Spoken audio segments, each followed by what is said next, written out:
Hi friends, ఈరోజు మనం capsicum బజ్జీలు అయితే చేస్తున్నామండి. 2 క్యాప్సికమ్ పెద్ద సైజు తీసుకున్నామండి. దాన్ని శుభ్రం చేసి రౌండ్గా కట్ చేసి పెట్టుకోవాలి. శనగపిండిని కొంచెం జల్లెడ పట్టేసుకొని అందులో అల్లం వెల్లిపాయ పేస్ట్, కొంచెం ఉప్పు, కొంచెం కారం, పసుపు కావాలంటే వేసుకోండి, నేనైతే వేయట్లేదు. కారం కొంచెం కరెక్ట్గా ఎంత కావాలో అంత వేసుకోవచ్చు అండి. 1 స్పూన్ అయితే వేసాను. సాల్ట్ అయితే 1/2 స్పూన్ వేసాము. కొంచెం ధనియాల పొడి 1 స్పూన్ అట్లా, కొంచెం జీలకర్ర పొడి, ధనియాల పొడి వేసుకుంటే డైజెషన్ అనేది ఈజీగా అవుతుందండి. ఈ రెండింటితోని కొంచెం బేకింగ్ సోడా వేసుకొని ఈ బ్యాటర్ని బాగా మిక్స్ చేసుకోవాలండి. ఇప్పుడైతే కొంచెం బేకింగ్ సోడా వేస్తున్నాను. ఇది బాగా మనకి మరీ పలసగా కాకుండా మరీ లూజ్గా కాకుండా ఫస్ట్ అయితే ఉప్పు కారం అంతా శనగపిండి మొత్తం బాగా మిక్సప్ చేయాలండి. తర్వాత వాటర్ అనేది యాడ్ చేస్తూ మెల్లిమెల్లిగా మొత్తం బ్యాటర్ అనేది ప్రిపేర్ చేయాలి. ఇది కలపడంలోనే ఉంటుందండి టేస్ట్ అనేది. ఇప్పుడు చలికాలం కదా, మనం ఈవినింగ్ టైంలో ఇలా స్నాక్స్ లాగా చేసుకొని తింటే బాగుంటుందండి. బయట కంటే ఇంట్లో ఫుడ్డే చేసుకొని పిల్లలకి ఇచ్చిన, మనం తిన్నా రెగ్యులర్గా కాదు అప్పుడప్పుడు చేసుకొని తింటే బాగుంటుందండి.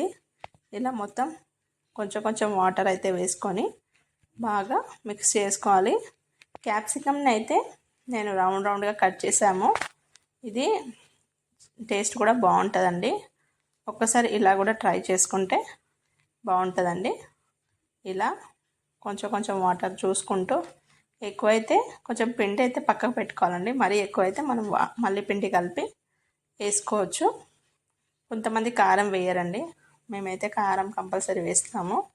దాంతోనే మనకి ఉప్పు కారంతోనే టేస్ట్ అనేది బాగా వస్తుందండి. ఆయిల్ అనేది వేడి చేద్దామండి. క్యాప్సికమ్ని కూడా కట్ చేసి ఉంచుకున్నాం కదా, ఇప్పుడు క్యాప్సికమ్ని కట్ చేసి ఇలా కట్ చేసుకుంటే మరీ లావుగానే చేయాలండి. సన్నగా చేస్తే త్వరగా ఉడికిపోతాయి. ఆయిల్ వేడెక్కుతుందండి. ఇప్పుడు దీంట్లో డిప్ చేసి వేసుకొని 2 వైపులా ఫ్రై చేసుకుంటే క్రిస్పీగా టేస్టీగా చాలా బాగుంటుందండి. ఇలా టేస్ట్ అయితే సూపర్గా వచ్చింది.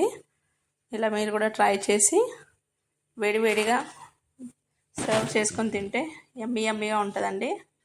ఓకేనా ఫ్రెండ్స్, వీడియో నచ్చితే లైక్ చేయండి, షేర్ చేయండి, సబ్స్క్రైబ్ చేయండి ఫ్రెండ్స్.